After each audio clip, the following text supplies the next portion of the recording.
Hey there everybody, welcome to Auto Bears, and this is the Cupra Formentor.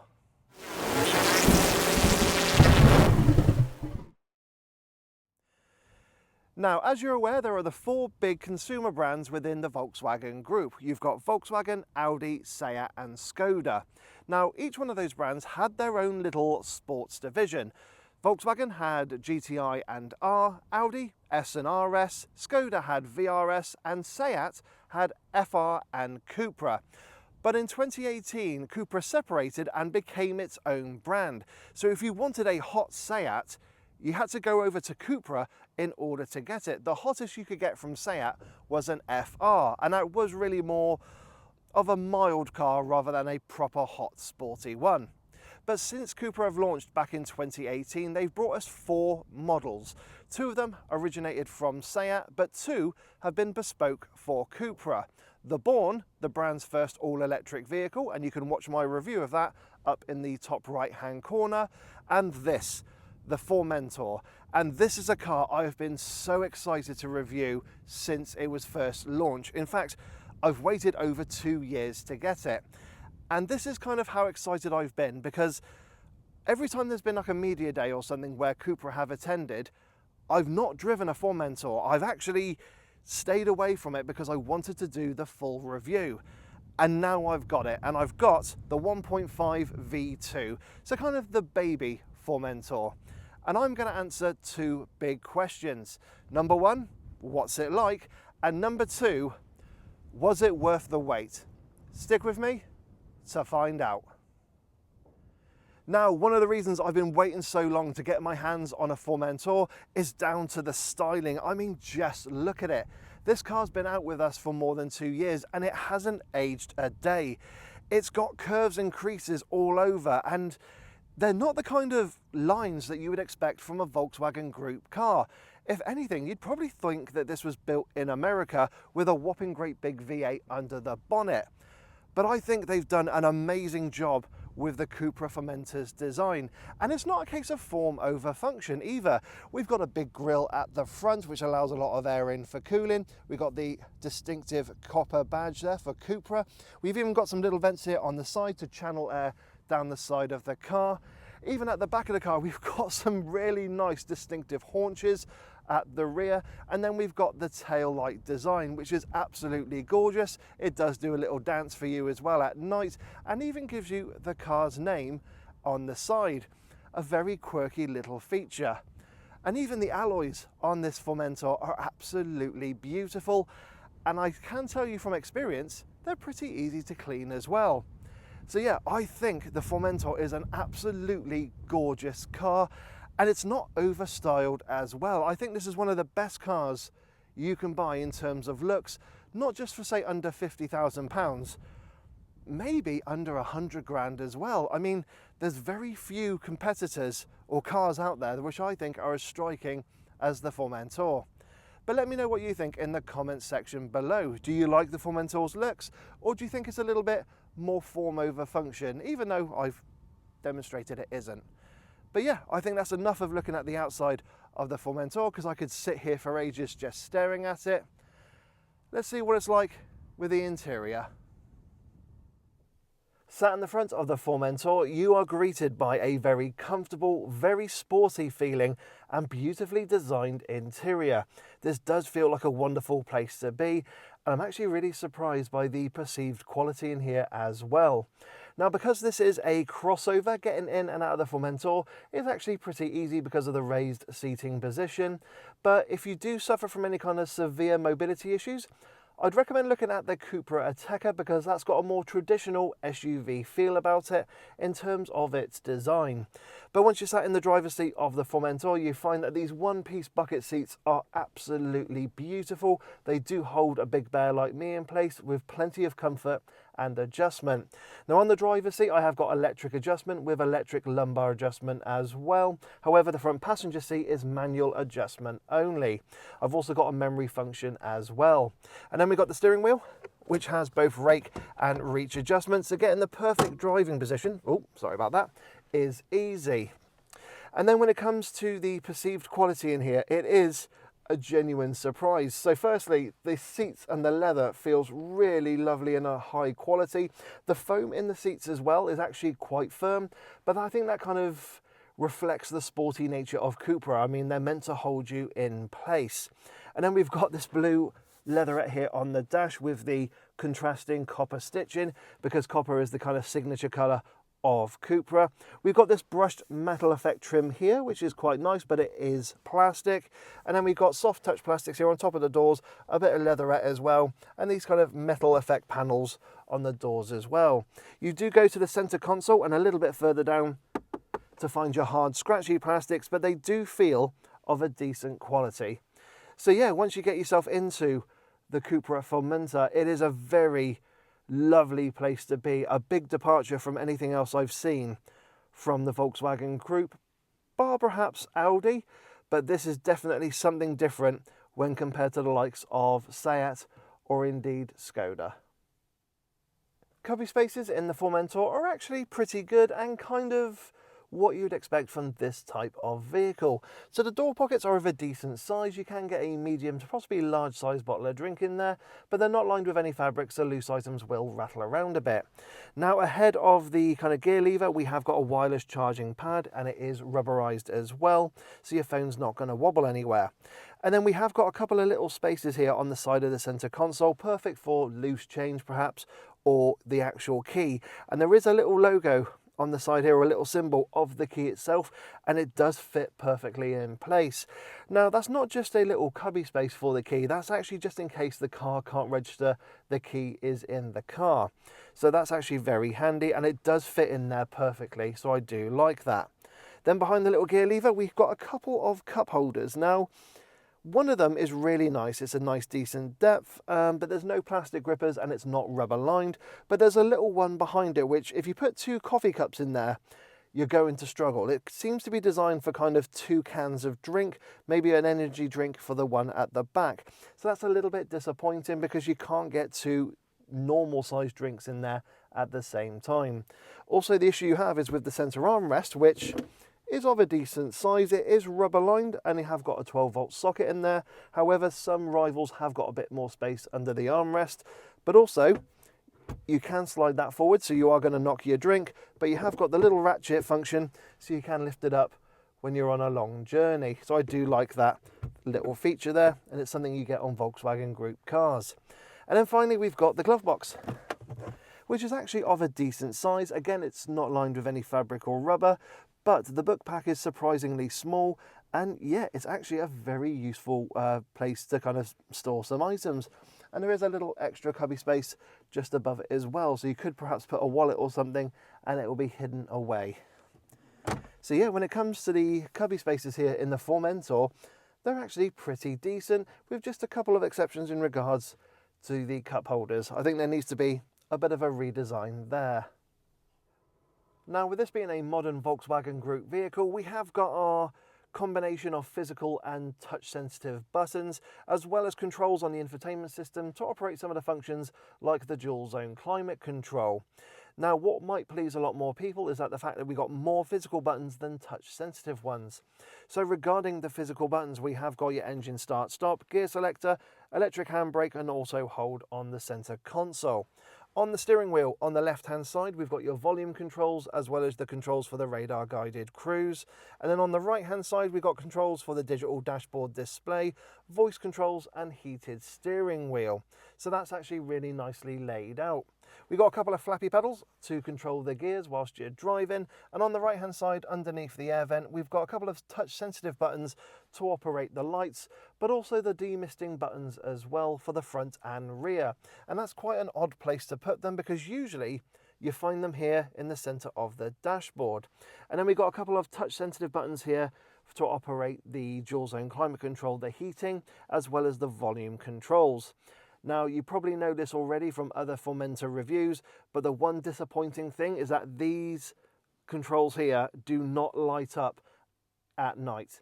So when you're driving at night and you want to change the temperature, yeah, it can be a little bit of a faff because you've got to try and find where they are. Now there are some shortcut features when you kind of look at the infotainment system, and one of them is if you hit the hot and cold at the same time, it does operate your heated seat. So I do like that when it means that you don't have to go through the infotainment system. And then finally, we've got the infotainment system and the digital dashboard display.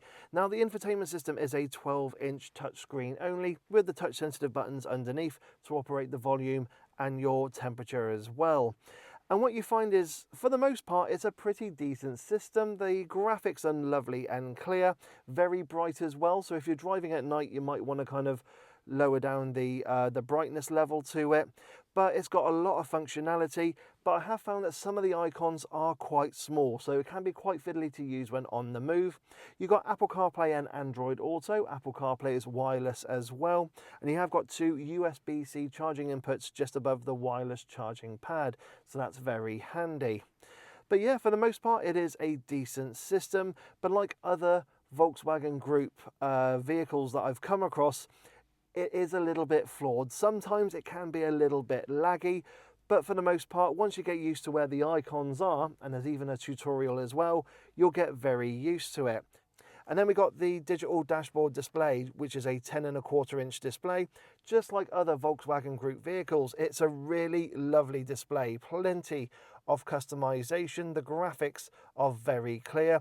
Sometimes it can be a little bit difficult to read some of the information on there depending on which view you have. So I go for the one where I've got the speedometer in the center surrounded by the rev counter, so that way I can clearly see my speed. And one thing I do like is that there's a couple of little shortcuts where you can actually turn off the side bits of information, so the focus is just on the speedometer and rev counter, so I really do like that. But using those buttons on the steering wheel, I do like the fact that you can tailor the information that's on display on either side of the dash, so you can really have it kind of personalized to what information you want. So yeah, when it comes to the interior of the Cupra Formentor, it feels very sporty, really well screwed together, feels very driver focused as well. Everything is turned towards me. And one big feature I do love is the LED strip that goes around the edge of the dashboard. It is one seamless strip here on the dash with two little bits on the door. And what I love as well is when the door is open, it actually glows red to let you know that the door is open there. And you can customize it and change the color, especially with the LED interior light here underneath. So I've gone for a kind of green and purple, which is quite Joker-esque, I will say, but it does stand out and it does give a nice kind of peaceful feeling whilst I'm driving the Formentor. But yeah, it's really nice and comfortable here, and now I think it's time we see what it's like for rear passengers. Sat in the back of the Formentor, it is actually surprisingly spacious back here, especially for a couple of tall adults. Now that driver's seat is set to my driving position. I'm 5'7" tall and 5'7" wide, and as you can see, I've got a good amount of knee room, and headroom is surprisingly good as well. You could easily get a couple of 6-footers sat in the back of the Formentor. The only thing I would say is just watch your head as you're getting in, because you could bump it on the top of the door frame because of that sloping roofline. So that's just something to be aware of. But yeah, you could easily get 2 adults sat in the back of the Formentor, 3 at a push, as long as they're not as wide as me, but easily get 3 kids back here. Now, speaking of kids, we have got ISOFIX supports on the outer seats. There's no plastic covers on them. There's actually just a gap in the leather, so it should be quite easy to affix a child seat. I'll also mention that the front passenger seat also comes with ISOFIX support. And then when it comes to cubby spaces, it's actually pretty good back here as well. We've got some massive door pockets where you can get a medium to large size bottle of drink in there. Just like the front, they're not lined with any fabric. We have got our aeroplane style pockets on the backs of the front seats. And then we've got a center armrest with a couple of cup holders, and it is rubberized as well. So I do like that. And we've also got through loading into the boot area. So that is a positive. And then when it comes to features, we have got a couple of vents here. We have got tri-zone climate control as well, and a couple of USB-C charging inputs. So a couple of kids back here can charge their mobile devices and also make sure that they're nice and warm or cool depending on the outside temperature. I'll also mention as well that you can control the tri-zone climate control from the front infotainment screen as well. So that is really handy. But yeah, it's actually very spacious and comfortable back here. I would say though, it is a little bit dark with the headlining. I would like to see a sunroof in here, but that's possibly an optional extra, particularly if you are a tall passenger back here, because like I said, the top of that door frame does come down a bit. Now the windows are of a really lovely size and shape. They do allow a lot of light in, and they open almost all the way down. However, the disappointing thing is I can't rest my arm on top of the door because it is very slanted, and also we have got a bit of a drop in quality back here. However, I do like the fact that we still have the blue leather with the contrasting copper stitching. So yeah, when it comes to kind of sitting in the back of the Formentor, it's actually not too bad. But the final thing I will say is that the front driver and passenger seats are massive. And if you are kind of a child sat quite low back here, yeah, it will obstruct your view and kind of make you again feel a bit claustrophobic, especially with the dark roof lining. So yeah, it is really spacious back here and surprisingly spacious and comfortable. But like I said, I would like it to be a little bit lighter with a sunroof, but it is actually still well equipped and decent. And on that note, I think it's time we leave the rear passenger space and see what the boot is like. Opening the boot of the Formentor presents you with 450 litres of space, which by itself is a pretty decent boot capacity. However, when compared to its more traditional SUV rivals, the Formentor does fall a little bit behind. But when you got the boot open, you are presented with a nice wide square load area. However, the boot lip is a little bit tall, so it could make it difficult for dogs to jump in and out of, or load any large bulky items into the back of the car, and a little bit of a boot lip to navigate over as well. So just something to be aware of. But it's not devoid of features, and it's something I do like about the Formentor. Now granted, we don't have a 12-volt socket, but we have got some very sturdy tethering hooks. We've got a couple of shopping hooks as well. These handles to get the rear seats down from the back. We've got the through loading, as I mentioned earlier. We've got a variable boot floor, so you can lower the floor down if you need to do so. Underneath, we've got a space saver spare wheel. I mean, it's been a bloody long time since I've seen one of these in a car. However, it is an optional extra. And we've got the subwoofer for the Beats sound system.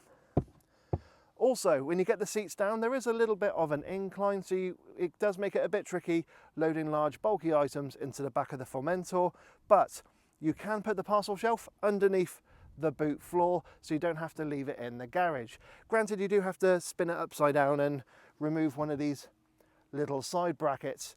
We've also got a couple of little extra bits on the side there, so you can put some little items in there. And then finally, we have got a first aid kit as well. I'm pretty sure that's an optional extra, but very handy in this day and age. So yeah, when it comes to the boot capacity of the Cupra Formentor, it is by itself, like I said, very decent, but when compared to rivals, it does fall a little bit behind. But most people shouldn't have any complaints. You can easily get a large suitcase in there or a few weekend bags. And on that note, I think it's time we close the boot of the Formentor and we find out what it's like to drive. So once you start driving the Formentor, you very quickly realise that this is not a big, comfortable crossover. It's actually quite a sporty and dedicated model. But then again, what would you expect coming from a brand which specialised in making hot hatches for Seat? So that's one thing to realise going into the Cupra Formentor. And then when it comes to visibility, I'm going to say it's good, but because of its design, I have noticed something about it. Now, because it is a crossover, I have got a raised seating position, so my view out the front is absolutely brilliant. And I do love the fact I can see the curves and creases in the bonnet, and I can see a big bulge as well. Like I said, if this was built in America, this would probably have a V6 or a V8 under the bonnet. But alas, we're in Europe, so it's got a 1.5 four-cylinder. Then the A-pillars are actually surprisingly thin, and I've not had any troubles looking around them at any junctions, so that's been a highlight as well. The wing mirrors are of a lovely size and shape, but I don't have blind spot monitoring. You've got to go for a higher trim level in order to get them as standard. And then when I look over my shoulder, I find that the C-pillar is surprisingly thin as well, because there is a little window in there, but that doesn't really aid with visibility. It just means that the C-pillar is a little bit thinner. But I'll be honest, I've not had any issues when it comes to my blind spot whilst I've been driving the Formentor, and I have done a couple of long trips in the car. And then rear visibility is not too bad. It is a little bit of a letterbox view because of that crossover shape, but what I like is that the rear headrests do not obstruct your view, so it is nice and clear. And I've got things like front and rear parking sensors and a reversing camera to help me park.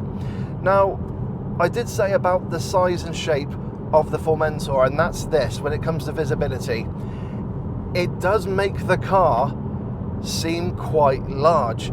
So as I said, we got these creases and bulge in the bonnet, so as a result I can't quite tell where the front of the car is and where the corners are. And if I look in the wing mirror, I do see that big haunch at the back of the car, which actually makes it a bit difficult to kind of gauge where the rear wheels are. So when I've been driving in a car park or a drive-through, and yes, I know a bit about drive-throughs, it has been at first a little bit difficult to navigate through. I keep thinking I'm going to scratch those 19-inch alloy wheels, so I get a little bit nervous. But yes, after you've been driving a Formentor for a little bit, you do kind of get used to how the car kind of moves and turns at slow speed. But initially, yeah, the way it's been designed, it feels like a big car, and sometimes it can be just a little bit difficult to judge where the edges are in the corners. But other than that, when you get going, it does feel like a fun and kind of, like I said, sporty crossover, which you would expect from this sporty brand. Now, when it comes to trim levels in the Formentor range, have yourself a seat because there are 6 to choose from. So it starts off with the V1 and V2, which is what I've got here. You then move up to the VZ1, the VZ2, and then the VZ3. And then you've got the top of the range VZN. Now, if you go for the V1 and V2, what that basically means is that you're going for the lower power output. So I've got the 1.5 litre 4-cylinder turbocharged engine with 148 brake horsepower. You can also get a plug-in hybrid as well with around 202 brake horsepower. Now, when you move up to the VZ1, 2 and 3, you then go up to the more powerful hybrid, which has about 242 brake horsepower, and the 2 litre 4-cylinder petrol, which we've all come to know and love in the Golf R, with around 307 brake horsepower. And then the VZN basically has that 307, but it is like a dedicated sporty model, and that's when you get all-wheel drive. All the other engines, basically the hybrids and the 1.5, are front-wheel drive only. So when it comes to kind of choosing a spec level, in regards to the Vs, go for the V2 and then just add some extra options on top. I've got the Beats sound system, the blue leather interior, got the space saver spare wheel out back. I will put all the options that are fitted to this car in the description below. If you want to go for the VZs, possibly again look at the VZ2 just in regards to standard equipment. Of course, if you just want to go absolutely nuts, go for the VZN. However, you will be paying quite a lot for it, and I will put the price of that car on the screen right now. But I would say for just like a daily drive, go for the Vs, the V1 or V2. Like I said, I prefer the V2 just because of the amount of standard equipment. Chuck a few optional extras on there. I've got the metallic Nevada white outside, and that still means you have a car that costs less than £40,000. So of course, when it comes to things like road tax, yeah, you do save yourself a little bit of money there. However, if you do want the performance, you can go for the 2 litre 4-cylinder, or if you want that hybridization, there is a 1.4 litre TSI with that plug-in hybrid, and depending on which version you go for, you get between 32 and 36 miles of dedicated EV range. But I don't know if that kind of suits the Formentor's kind of personality. Yes, I can understand having a, say, full hybrid, but having a plug-in, you're going to have quite a bit of extra weight in there, and yes, you're going to save yourself a little bit of money in regards to kind of fuel and that, but you might not have the most sportiest of Formentors in the driveway. But as I said, there's a few trim levels to choose from, and yeah, if you go for the Vs, the V2. If you go for the VZs, again, go for the 2. Now, I did just quickly mention them in the previous section, but when it comes to engines, there are, well, 3 to choose from, but various power outputs. So it starts off with a 1.5 litre TSI, which is a 4-cylinder turbocharged petrol engine with 148 brake horsepower and 250 Newton meters of torque, and that power goes to the front wheels via a 7-speed DSG transmission. You can then go for a plug-in hybrid version of the Formentor, which gives you a 1.4 litre TSI engine with the battery and hybridization and electric motor, but you get a 6-speed DSG with that one, and again the power goes through the front wheels. And in terms of power output, you've got a choice of 202 and 243 brake horsepower, the latter going into the VZ territory when it comes to trim levels. And then finally, you've got the 2-litre 4-cylinder turbocharged TSI with 307 brake horsepower. Yes, it's the engine from the Golf R, and that goes to all 4 wheels via a 4-drive system. And again, in terms of gearbox, it's a 7-speed DSG.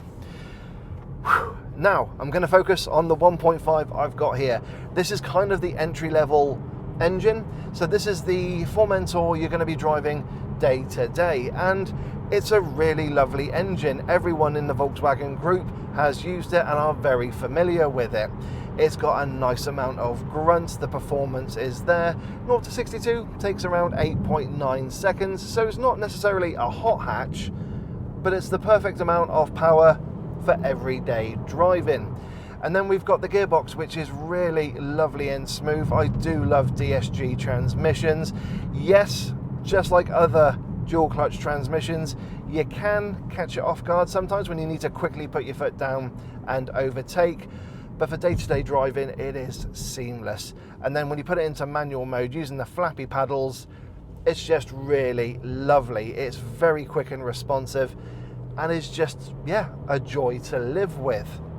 And then when it comes to economy, well, because I've got no hybridization, it is just a pure ICE car.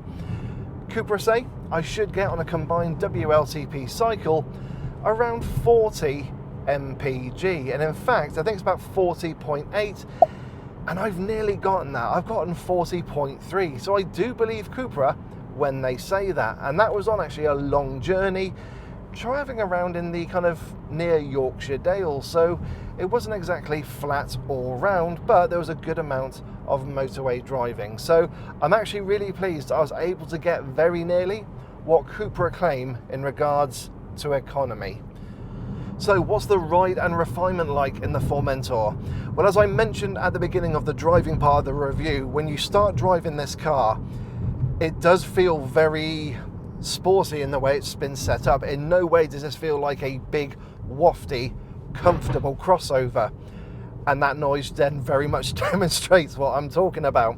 So because you've got those large alloy wheels and the suspension's on the firmer side, it does deal with most of the bumps and imperfections really well, but you do feel them at the same time. At low speed, as you probably heard and saw, if you go over a deep manhole cover or on a poor road surface like I'm on now, yeah, you feel those bumps and imperfections coming through. These seats do take a massive amount of the vibration out of those imperfections, but a few of them do get through. So if you are after a comfortable crossover to drive, this isn't the one to look at. This is one you're going to buy because you're going to make that compromise and go for the firmer ride and more sportier handling. So that is just something to be aware of. But just doing a day-to-day drive, I've not found it overly uncomfortable. I've actually found it fine to live with, but it's just the fact that if you do want comfort, there are more comfortable cars out there. Now, when it comes to the refinement, just like the ride, yes, there is a bit of a compromise because it's not the most refined crossover or SUV in its class. Because of those large 19-inch alloy wheels, you do find that there is quite a bit of tyre roar coming into the cabin. Wind noise isn't too bad off the wing mirror and the A-pillar, which is something I'm very happy with, and engine noise is actually very well hidden away. The engine does settle down very quickly once you're driving. Yes, of course, if you put your foot down, you do get that 4-cylinder thrum coming through into the cabin, but it's not exactly a nasty noise. It's just tyre roar that comes in here. So I do definitely recommend the Beats sound system, because when you've got your stereo playing, and I've been listening to my tunes all week, it really does take away some of those outside noises in the cabin. And what I do like is that kind of going through the equalizer and everything, you can go through various modes with that Beats sound system. So you can have it where it's kind of all up front and you get the sound kind of facing you. But I've really enjoyed the kind of 360 sound, because it's really nice, especially when driving on the motorway. I'm kind of going along, I've got sounds coming towards me, I've got different instruments coming from behind, and it feels like I'm just, yeah, immersed in that sound. And not necessarily at a live concert, but it does make me feel a bit more relaxed. I know it's a bit of a weird thing to say, especially as I listen to heavy metal, but yeah, it's a nice kind of, I don't know, it's just a really lovely sound system, and it made the drive in the Formentor much more enjoyable, because none of those outside noises were kind of in the cabin. I couldn't hear them. So yeah, when it comes to the refinement, just like the ride, there is a compromise you have to make, and that it is not the most refined car in its class. So what about the Formentor's handling? Well, I've put it into sport mode, and well, let's see what it's like. Now, firstly, I do love the steering wheel, the quality of the leather, the fact it's got a flat bottom to it, and it is lovely to hold on to. It does feel very sporty, and then when going around the corners, yeah, the handling is a highlight to the Formentor. It feels like it's meant to do this. It doesn't feel like an afterthought, which is not exactly a surprise from the Cupra brand. Also, because of that firm suspension, there's not much in the way of body roll or lean, and it feels very composed, very grippy, and yeah, there's a kind of point and shoot feel about the Formentor. If you are after a very good handling car, this is definitely one to look at. Again, the reason you're going to be looking at a Cupra is because you want something a bit sporty and a bit different to show off to your mates. And then when you've got it in sport and you use the flappy paddles, like I said before, the gearbox just responds instantly, and DSGs are definitely some of the best gearboxes out there in terms of what you get on consumer cars. Yeah, it is really lovely. Now, something I will mention about having the V over the, oh, let me just put it back into comfort mode, over a VZ, is the fact you don't get a Cupra button on the steering wheel. So that's just something to be aware of. The drive modes are only sport, comfort, and individual, where you can just tailor it to your own liking. And if you want to, you can have the sports gearbox set just by pulling down on the little gear knob. So that's just something as well to let you know that the V's are the lower powered versions of the Formentors, but I'm really happy with the amount of performance I've got in this particular car. It's perfect for every day.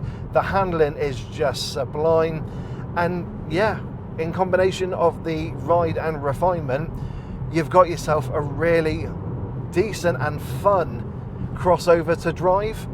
You just need to kind of make sure you're happy with those compromises, the firmer ride, the lack of refinement compared to its rivals, but the Formentor does make up for it with its really good handling. It's a really good amount of weight in the steering.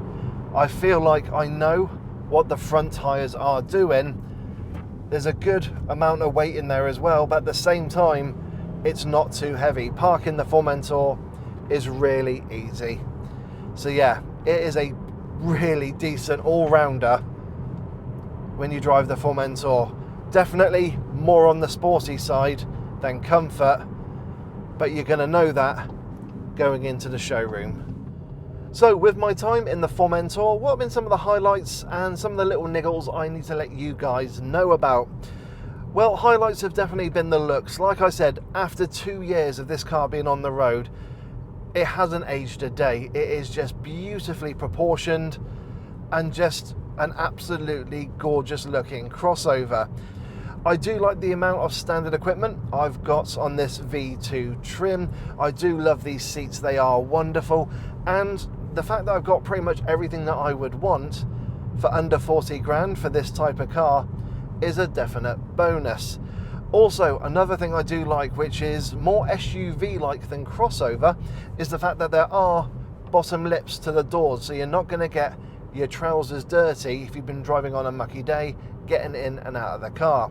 So I really do like that feature. And then when it comes to niggles, they're really few and far between. The main one I've come across has been the key. Now, I mentioned earlier there's a little spot where you can put the key there and it sits really lovely and flush. But the reason it's there, I think, is because every so often the car struggles, or has struggled for me, to recognise the key is in the car. So what I've done pretty much every journey is take the key out, put it in that little slot, and then started the engine before I started driving. So that's absolutely all well and good, but it just means you've got to remember to take the key with you. Otherwise, you're going to walk out of the car, try and lock it, and realise it's not locking because the key is still in its little pocket there. But other than that, no, this is just a really good all-round sporty little crossover, and I think it's really time we jump on to the conclusion. So what are my thoughts on the Cupra Formentor? Well, the looks alone, I think, are worth the price. I mean, this is a beautiful crossover, and yeah, definitely the best looking car under £50,000. It's been around for 2 years and hasn't aged a day, and that is a testament to the Cupra designers. And I really hope future cars are definitely going to kind of keep this going. We have got the, and I apologise if I butcher the name of it, the Tavascan come in 2024, and that looks equally as gorgeous as the Formentor. They are definitely on a roll. I love as well the little extras in this car, the blue leather. Of course, yes, it's an option, but the fact that you can spec it.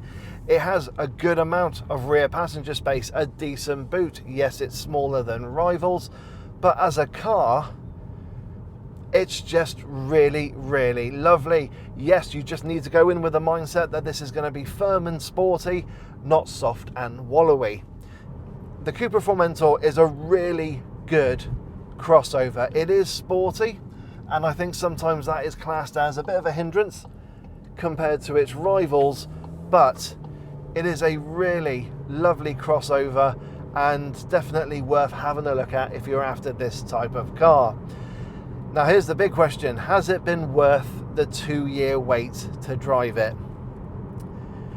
Yes, with a but, because this car drives lovely. I do love the engine up front, but it's not the right engine for the Cupra. Come on, Cupra made the hot hatches for Seat, so I need to drive the 307 brake horsepower, the snarling 4-wheel drive version, to really know what this Cupra is all about.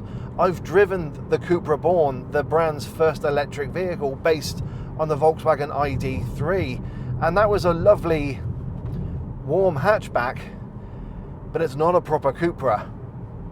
This is a proper Cupra, and I'm looking forward to having a taste of one of the VZ range, particularly the VZN.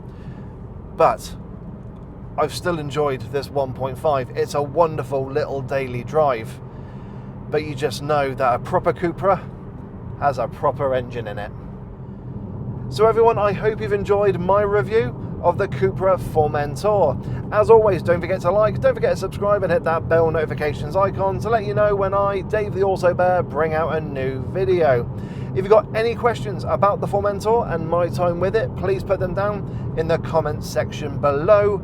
And of course, I'm always on social media, Facebook, X and Instagram, so don't forget to follow me on there as well for additional content. But I've really enjoyed This Formentor, it has been worth the wait, but I do need to get that 300 brake horsepower version to really enjoy what the Formentor has to offer. So everyone, I hope you have a great day. I'll catch you all in the next video.